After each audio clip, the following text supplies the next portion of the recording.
அட கடவுளே, இது என்ன சோதனை! இப்ப என்ன பூஜை செய்ய யாருமே கூப்பிட மாட்டேங்கிறாங்க. எல்லாருமே வெறும் மனோகர் சாஸ்திரிகளை தான் கூப்பிடுறாங்க. சமஸ்கிருதம் மற்றும் பூஜை முறைகளும் அவருக்கு நல்லா தெரியும். இந்த மனோகர் இருக்கான்ல, உங்களோட மாணவனா இருந்தாருல்ல, எனக்கு என்ன தோணுதுன்னா அவரு உங்களை மறந்துட்டாரு. அட இல்ல, அவருக்கு தன்னோட குருவை நல்லா ஞாபகம் இருக்கு. எப்ப என்ன வழியில பார்த்தாலும் என் காலில் விழுந்து ஆசீர்வாதம் வாங்குவாரு. அவரோட மனசுல என் மேல அன்பு மரியாதையும் இருக்கு. ஆனா விஷயம் என்னன்னா... என்ன விஷயம் சொல்லுங்க. அவருக்கு தெரியாதா அவரோட குரு எந்த நிலைமையில இருக்காருன்னு? நீங்க ஏழ்மையில இருக்கீங்க, சாப்பாடு கூட சரியா சாப்பிடுறது இல்ல. ஒருவேளை இத பத்தி அவருக்கு தெரிஞ்சிருக்காது. உண்மையே தான் சொல்றேன், அவருக்கு தெரிஞ்சிருக்காது. ஆனா இந்த வயசுல மக்கள் வயசான சாஸ்திரிகளை கூப்பிட மாட்டாங்க. அதனால தான் நம்ம நிலைமை இன்னைக்கு இப்படி ரொம்ப மோசமா மாறி போயிடுச்சு. நம்ம வீட்ல பேருக்கு கூட ஒரு தானியம் இல்ல. இந்த விஷயம் உங்களுக்கு நல்லாவே தெரியும். இன்னைக்கு இருக்கிற காசுல எப்படியோ ஓட்டிடலாம், ஆனா நாளைக்கு என்ன செய்யறது? இதை என்னால புரிஞ்சுக்கவே முடியல. எனக்கு என்ன தோணுதுன்னா, வீடு வீடா போய் பிச்சை தான் எடுக்கணும். இந்த நிலைமையை பாக்குறதுக்கு நான் செத்து போறதே நல்லது. ஆமா, நான் செத்து போறதே நல்லது. நீங்க ஒரு நல்ல பிராமண வித்வானா இருக்கீங்க. நீங்க போய் வீடு வீடா பிச்சை எடுக்கிறதா? அதுவும் கொஞ்சம் அரிசிக்காகவா? நாளைக்கு என்ன ஆகும்னு யாருக்கு தெரியும்? நம்ம வீட்டுல சாப்பிட ஒரு தானியம் கூட இல்ல. காய்கறி பத்தி நினைச்சு கூட பார்க்க முடியாது. நாம இப்படியே தான் இனிமேல் வாழ்ந்தாகணும். இப்படி யோசிக்காதீங்க. இத பத்தி யோசிக்க கூட யோசிக்காதீங்க. சாப்பிடலன்னா செத்து தானே போவோம். அது எவ்வளவோ பரவாயில்ல. ஆனா வீடு வீடா போய் நீங்க பிச்சை எடுக்க கூடாது. சரி போகல. நீ என்ன சொல்றியோ அதையே செய்கிறேன். நாளையிலிருந்து நாம பட்டினியாவே இருப்போம். அப்படியே சாகலாம். மிச்சதெல்லாம் மேல உள்ளவன் மேல விட்டுடலாம். நீங்க சரியா சொன்னீங்க. நிச்சயமா சரியா தான் சொன்னீங்க. ஒருவேளை கடவுள் நம்ம உயிரோட வைக்க விரும்பினா சாப்பிட தருவாரு. இல்லன்னா நம்ம எடுத்துக்கட்டும். ஒரே தடவை சாகிறது நல்லது, இப்படி தினம் சாகிறதுக்கு. இன்னைக்கு வீட்டுல எவ்வளவு அரிசி இருக்கோ அதை சாப்பிடலாம். அதுக்கப்புறம் மேல உள்ளவன் மேல விட்டுடலாம். நீங்க இங்கேயே இருங்க, நான் போய் சாதம் சமைக்கிறேன்.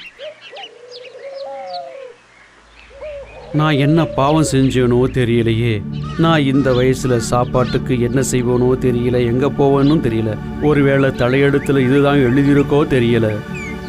என்னங்க கேளுங்க, உள்ள வாங்க. நல்ல சூடான சாப்பாடை சாப்பிடுங்க, அப்பதான் எனக்கு சந்தோஷம். அட இல்ல, அதெல்லாம் வேண்டாம். இன்னைக்கு நீயும் நானும் ஒன்னா சாப்பிட போறோம். உண்மையாவா? நீங்க திருந்தவே மாட்டீங்க. அட எல்லாரும் வந்துட்டாங்க போல இருக்கே. அருமை. இது ரொம்ப நல்ல விஷயம். ஒரே நேரத்துல வருவது எல்லாருக்கும் நன்மை அளிக்கும் இல்லையா கண்காணிப்பவரே? ஆமாம் தலைவரே. இந்த வருஷம் நம்ம விவசாயிகள் நிறைய நெல்லை விளைய வச்சிருக்காங்க. நீங்க சொல்றது உண்மைதான் தலைவரே. நெல்லை விளைய வச்சா மாத்திரம் போராது கண்காணிப்பாளர். இல்ல, அப்படி இல்ல தலைவரே, நிச்சயமா இல்ல. இந்த முறை மக்கள் நமக்கு கப்பம் கட்டுறத பத்தி ஏதாவது சொன்னாங்களா? தலைவரே, இப்ப வரைக்கும் ஒண்ணுமே சொல்லல. சொல்றோம்னு சொல்லி இருக்காங்க. ஒரு வேலையை கூட நீ சரியா செய்யறது இல்ல. இப்ப கூட குடுக்கறேன்னு சொல்றாங்களா? கடைசியா எப்பதான் கொடுப்பாங்க? தலைவரே, நான் தலைவரே, அவங்க கப்பம் கட்டுறத கணக்கு எழுதுறது என் வேலை தானே தலைவரே.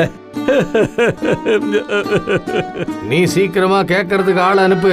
இப்ப இதுதான் உன் வேலை. நாம இந்த கப்பத்தை எந்த காரணத்துக்காக கூட விடக்கூடாது. என்னோட இவ்வளவு நிலம் இருக்கு, அதுக்கு இவ்வளவு குறைவா கப்பம் தருவாங்களா? கொஞ்சம் அமைதியா இருங்க தலைவரே. மக்கள் உங்களுக்கு நிச்சயம் கப்பம் தருவாங்க.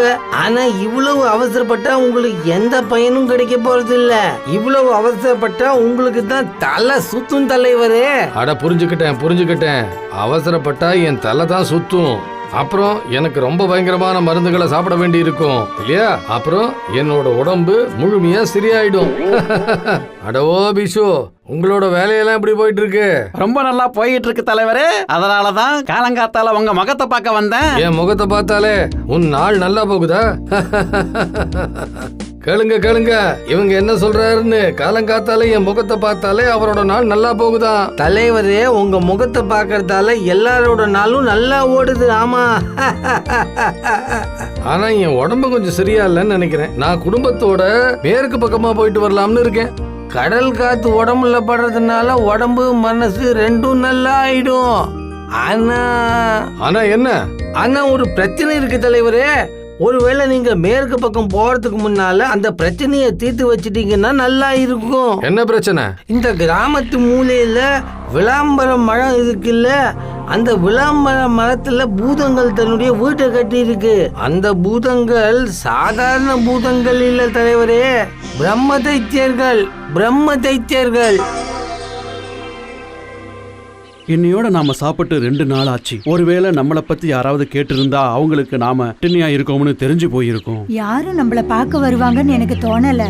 ஒருவேளை நம்மள யாராவது பார்க்க வந்தா அந்த சமயம் நாம பசியால இறந்திருப்போம், இந்த உலகத்தை விட்டு போயிருப்போம். அட அதனால என்ன, சொர்க்கத்துக்கு போனாலும் நல்லா தான் இருக்கும். மேல போனதும் இந்திரன் நமக்கு அவர் கையால சாப்பாடு தருவாரு.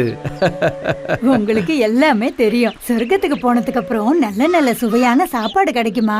அட அதுக்காகவாவது அங்க போகணும். கொஞ்ச நாளைக்கு அப்புறம் நான் இந்த வாழ்க்கையில பிச்சை கூட எடுக்க முடியாது. சாப்பிடாம கொள்ளாம எவ்வளவு நாள் உயிர் வாழ்றது? 3 இல்ல 4 நாள், இல்லைன்னா 6 நாள்.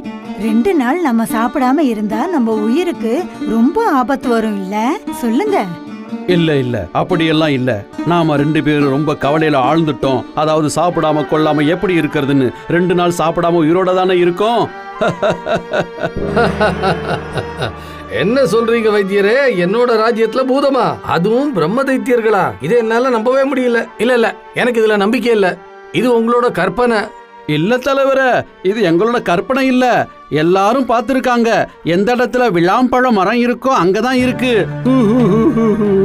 நிறைய பேர் பார்த்திருக்காங்க. அதனால ராத்திரி யாருமே அந்த பக்கம் போக மாட்டேங்கிறாங்க. ஒருவேளை பகல்ல போனாலும் பயந்துகிட்டு ஒன்னா சேர்ந்து தான் போறாங்க, அதுவும் தூரமா. தயவு செஞ்சு நம்புங்க. நாங்க சொல்றது பொய் இல்ல. நானும் கேள்விப்பட்டேன். எல்லாருமே இதத்தான் பேசுறாங்க தலைவரே. நெருப்பு இல்லாம புகையுமா?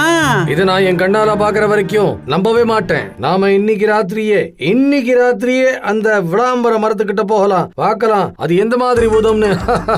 அட கடவுளே, நீங்க அந்த பக்கம் போகாதீங்க. அங்க உங்களுக்கு எந்த ஆபத்தும் வரலாம் தலைவரே. அட என்ன ஆயிடும் வைத்தியரே, நீங்க ஒரு பயந்தாங்குழி. சி. இல்ல நான் பயந்தாங்குழி இல்ல தலைவரே. நான் உங்களை பத்தி தான் யோசிக்கிட்டு இருக்கேன். ஆமா. அட நீ உன்னோட மருந்தை கொடுத்தா பூதம் தானாவே ஓடி போயிடும்.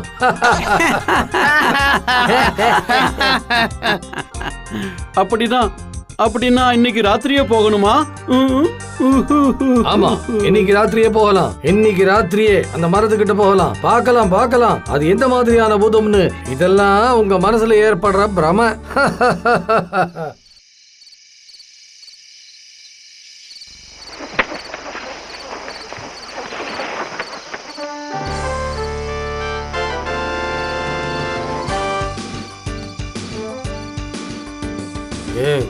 நீ பயப்படலையோனோ? இல்ல என்ன பேசுறீங்க? நீங்க இருக்கும்போது எனக்கு என்ன பயம்? எந்த பயமும் இல்ல. வைத்தியரே, நீங்க என்ன சொல்றீங்க? உங்களுக்கு நிச்சயமா பயமா இருக்குமே. தலைவரே, எனக்கு பயமே இல்ல. விஷயம் என்னன்னா, நம்ம விளம்பர மரத்துக்கு பக்கத்துல வந்து விட்டோம், அதனால தான் சொல்றேன். நல்ல விஷயம் தானே. ஆனா அந்த விளம்பர மரம் எங்க இருக்கு? நான் பூதத்தை பார்க்கணும். அதோ அங்க இருக்கு. தூரத்துல இருந்து அந்த மரம் தெரியுது, பாருங்க.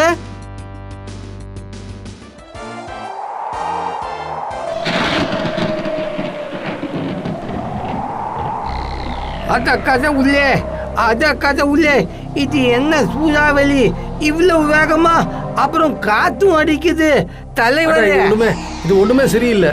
நாம இந்த மழையிலயும் காத்துலயும் மாட்டிப்போம்.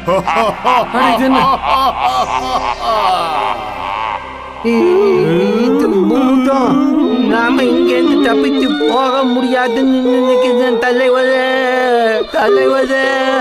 மூடு, பேசாத. வாங்க உங்க எல்லாரோட தலையையும் மெனு தின்னுவோம். நல்ல சாப்பாடு சாப்பிட்டு ரொம்ப நாள் ஆச்சு. நெய்யோட வாசனைய மறந்தே போயிட்டோம். இன்னைக்கு உங்களோட நெய்ய நல்லா ருசிச்சு சாப்பிடுவோம்.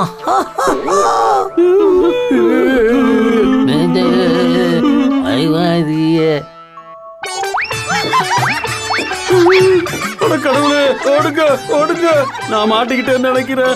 எல்லாரும் சீக்கிரமா ஓடியாங்க. பயமா இருக்கு. ஓடியாங்க. பயமா இருக்கு எனக்கு. என்ன பண்றது?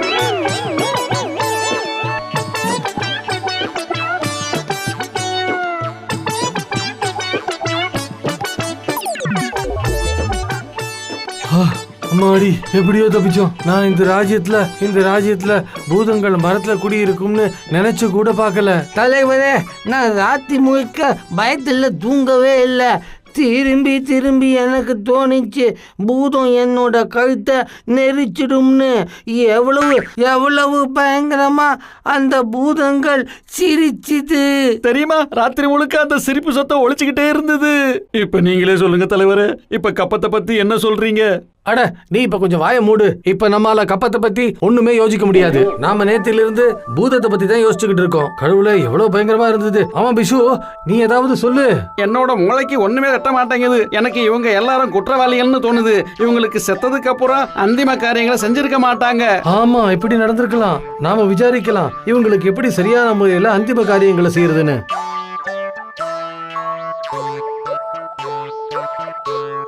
இதோ மனோகர் வந்துட்டாரு. உங்கள மாதிரி சாஸ்திரிகள் இருந்தும் கூட இந்த ராஜ்யத்துல விளாம்பர மரத்துல பூதங்களோட அட்டகாசம். அட என்னாச்சு? ஏதாவது சொல்லுங்க, காது செவிடாயிடுச்சா?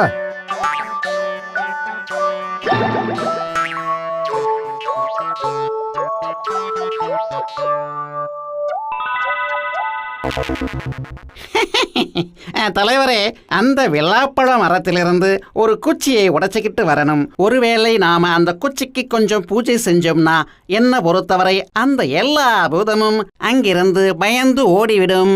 சரி, அப்ப அந்த விளாம்பர மரத்துல இருந்து ஒரு குச்சியை உடைச்சுக்கிட்டு தான் வரணும். அரே தலைவரே, இது யாரு செய்வா? அந்த விளாம்பர மரத்துக்கிட்ட போனா அந்த பூதம் நம்ம கழுத்தை உடைச்சிடும் தலைவரே. நான் கண்டிப்பா அங்க போக மாட்டேன். இவ்வளவு தைரியம் யாருக்கு வரும்னு தெரியலையே அந்த குச்சியை கொண்டு வர்றதுக்கு. இல்ல, எனக்கு இதை பத்தி வேற எதுவும் கேட்க வேண்டாம். என்னால நம்பவே முடியல நம்ம ராஜ்யத்துல யாருக்கும் அந்த அளவுக்கு தைரியம் இல்லைன்னு. சரி, இப்பவே நீங்க எல்லா இடத்துக்கும் போய் எல்லாருக்கும் அறிவிங்க. இந்த ராஜ்யத்துல இருந்து யார் அந்த விளாம்பர மரத்துல இருந்து குச்சியை உடைச்சுக்கிட்டு வராங்களோ அவங்களதான் நம்ம ராஜ்யத்தின் தைரியமான குடிமகனா கருதுவோம். அவனுக்கு 100 ஏக்கர் நிலம் பரிசா அளிக்கப்படும். நான் இப்பவே போய் தண்டோரா போட ஏற்பாடு செய்யறேன் தலைவரே. இப்ப நீங்க என்ன சொல்றீங்களோ அது சரியா நடக்கும் தலைவரே. அப்படின்னா போங்க, நேரத்தை வீணாக்காதீங்க.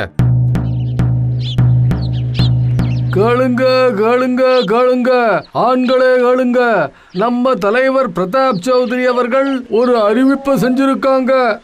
எந்த ஒரு ஆண்மகன் பாதி ராத்திரி அந்த விளாம்பழ மரத்திலிருந்து குச்சியை உடைச்சுக்கிட்டு வராங்களோ நம்ம தலைவர் அவங்களுக்கு 100 ஏக்கர் நிலம் பரிசா கொடுப்பாரு.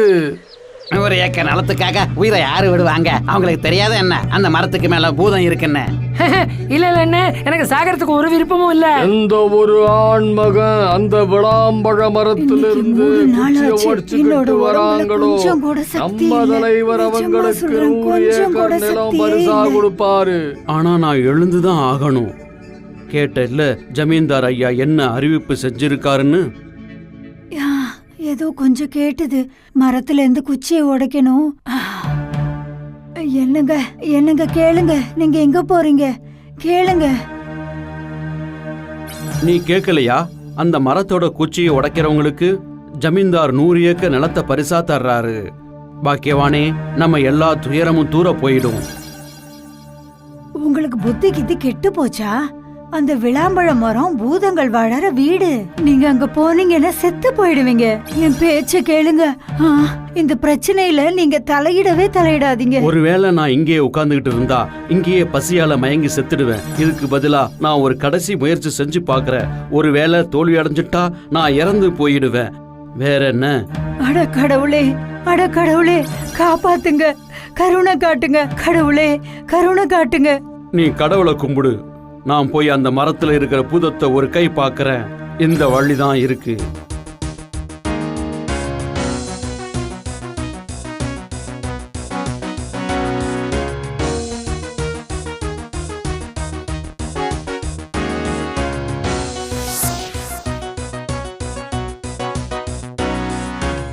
நான் அங்க போறதுக்கு தயாரா இருக்கேன் தலைவரே.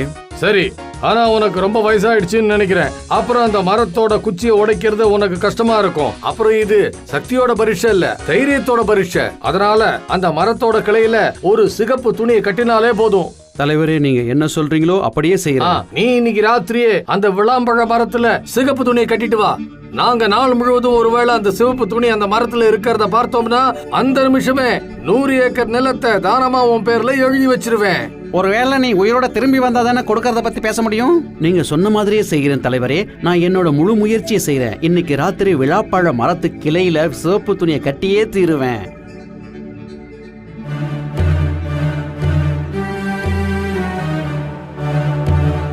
அட கடவுளே, எனக்கு இப்போதிலிருந்தே பயம் வர துவங்கிடுச்சு. ஒருவேளை பூதம் தாக்கிடுச்சுன்னா சொர்க்கத்துக்கு போக முடியுமா என்ன? ஆனா ஒருவேளை எனக்கு நகரத்துக்கு போக வேண்டி இருந்தா? அட, இது அதே விழாப்பழ மரம். இப்போ நான் கடவுள் பேரை சொல்லிக்கிட்டு இதுல சிவப்பு துணியை கட்டிடுறேன். நான் நேரத்தை வீணடிக்க கூடாது. என் தலையெழுத்துல என்ன இருக்கோ. ஓ ஓ, எனக்கு முன்னால நிஜமான பூதம் இருக்கே. அதோட கண்ணும் இருக்கிற ஒளி எனக்கு இங்கு வரைக்கும் தெரியுது. இப்ப நான் என்ன செய்ய? நான் போய் துணியை கட்டியாகணுமே. சீக்கிரம் செஞ்சிடுறேன். ஆமா, இன்னும் காத்திருக்க கூடாது.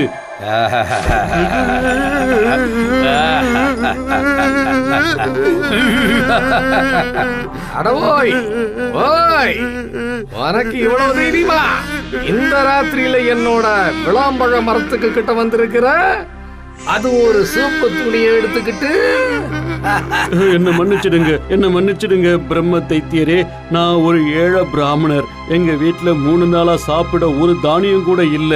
ஜமீன்தார் சொன்னாரு, ஒருவேளை நான் இந்த சிவப்பு துணியை இந்த மரத்துல கட்டினா எனக்கு 100 ஏக்கர் நிலம் தரேன்னு சொன்னாரு. அட, நீ 100 ஏக்கர் நிலத்துக்காக இந்த மரத்துக்கிட்ட சாக வந்தியா? அட பைத்தியம், ஒரு மர கீழே உன் தலையில விழுந்தா கூட நீ இப்பவே செத்து போயிடுவ. பிரம்ம தைத்தியரே, வீட்டுல என்னோட மனைவிக்கு உடம்பு ரொம்ப சரியில்லை. எனக்கு எந்த பேராசையும் கிடையாது. என்னோட மனைவிக்கு 3 நாளா சாப்பாடே சாப்பிடல. நான் அவகிட்ட சொன்னேன், ஒருவேளை பிரம்ம தைத்தியர் என்ன சொன்னுட்டா எனக்கு அப்படியும் செத்துத்தான் ஆகணும், இப்படியும் செத்துத்தான் ஆகணும். உன்னோட பேச்சால என் மனசு உருகிடுச்சு. சரி, நீ சொன்ன மாதிரியே நடக்கும். எல்லாரும் இங்க வாங்க. இவரு கையில இருக்கிற சிகப்பு துணிய எடுத்துக்கிட்டு போய் தூரத்துல இருந்து எல்லாருக்கும் தெரியற மாதிரி இந்த மரத்துல கட்டிடு.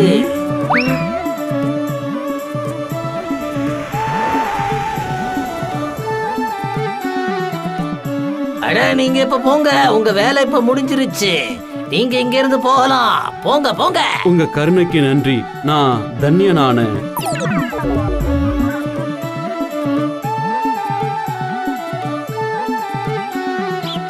அட, அருமை அருமை. முழு ராஜ்யத்துல யாராலும் செய்ய முடியாத காரியத்தை ஒரு வயதான பிராமணர் செஞ்சிட்டாரு. உண்மைதான். உண்மையா என்னால நம்பவே முடியல. மதத்துக்கு உச்சியில ஒரு சிகப்பு துணி கட்டப்பட்டு இருக்கு. அதிசயம், அதிசயம். நான் அந்த பிராமணரை ரொம்ப பாராட்டுறேன். நாயிப், உத்தரவு தலைவரே. அந்த வயதான பிராமணரை இப்பவே கூப்பிடுங்க. நான் அவருக்கு பரிசு கொடுக்க விரும்புறேன். அவரோட சேர்ந்து முன்ஷி அவர்களையும் கூப்பிடுங்க. இன்னைக்கே அவருக்கு 100 ஏக்கர் நிலத்தை கொடுத்துடுறேன். இது அவரோட தைரியத்துக்காக. நிச்சயமா நிச்சயமா தலைவரே. நீங்க என்னவெல்லாம் சொன்னீங்களோ நான் அப்படியே செஞ்சிடுறேன். நீங்க எல்லாரும் போய் ஓய்வு எடுங்க. ஆமா, ஓய்வு எடுங்க. இந்தாங்க உங்களோட பரிசு. நான் 100 ஏக்கர் நிலத்தை உங்க பேர்ல எழுதிட்டேன். இது அந்த நிலத்தோட காகிதங்கள். அப்புறம் கேளுங்க, கிழக்குல இருக்கிற எல்லா நிலத்தையும் உங்க பேர்ல எழுதியாச்சு. உங்களுக்கு என் மேல ரொம்ப ரொம்ப கருணை. ஒருவேளை நீங்க அனுமதி கொடுத்தா நான் போய் நிலத்துல விவசாயம் செய்வேன் தலைவரே. நிச்சயமா. இப்ப நீங்க போகலாம் பிராமணரே. போய் நெல்ல விளைவு செய்யுங்க. அப்புறம் நல்ல முறையில விவசாயம் செய்யுங்க.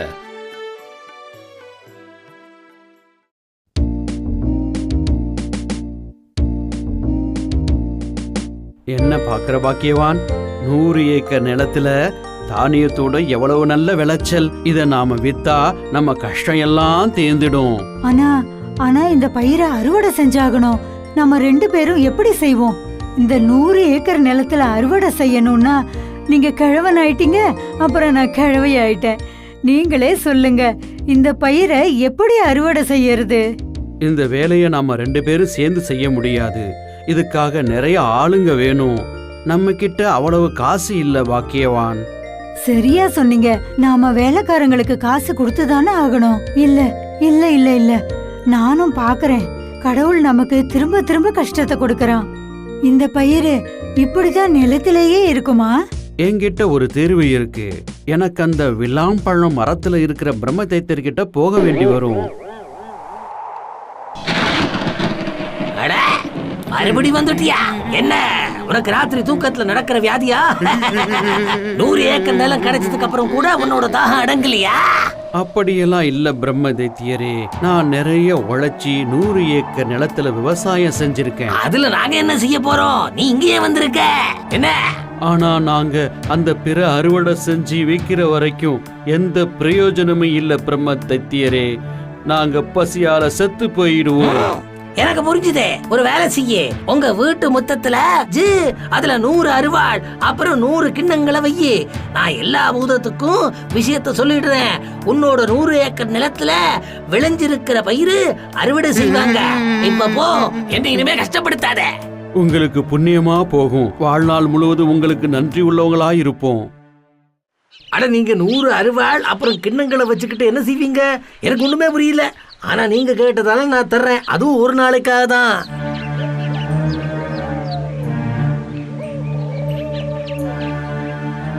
என்ன விஷயம்? நீங்க இதெல்லாம் வாங்கிட்டு வந்திருக்கீங்கன்னு நினைச்சேன். நம்ம கிட்ட 100 அருவாள் மற்றும் 100 கிண்ணங்கள் வாங்க எங்க காசு இருக்கு? இதெல்லாம் நான் எல்லார்கிட்டையும் கடனா வாங்கிட்டு வந்திருக்கேன். பிரம்ம தைத்தியர் மூசா உங்ககிட்ட சொன்னாரா? நீங்க கொஞ்சம் கூட கவலைப்படாதீங்க. வாங்க, உள்ள வந்து சாப்பாடு சாப்பிடுங்க. கடவுளே, பாதி ராத்திரி ஆயிடுச்சு. பிரம்ம தைத்தியர் பூதங்களோட எப்ப வருவாரோ தெரியலையே. நீங்க உட்காருங்க, அவங்க வந்துடுவாங்க. உங்களுக்கு கேக்குதா? பாருங்க, சூறாவளியோட சத்தம் வருது. உங்களுக்கு கேக்குது இல்ல? சரியா சொன்ன. சூறாவளி வரப்போகுதுன்னு நினைக்கிறேன். இது ஒரு நல்ல சகுனம்.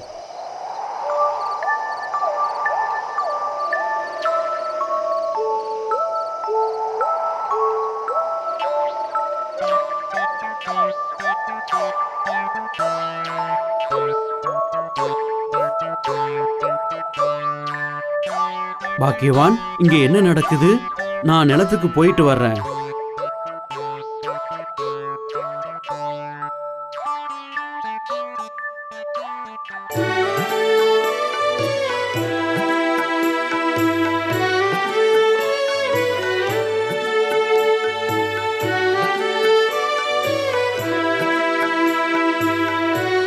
இப்ப கவலைப்பட வேண்டிய அவசியம் இல்ல.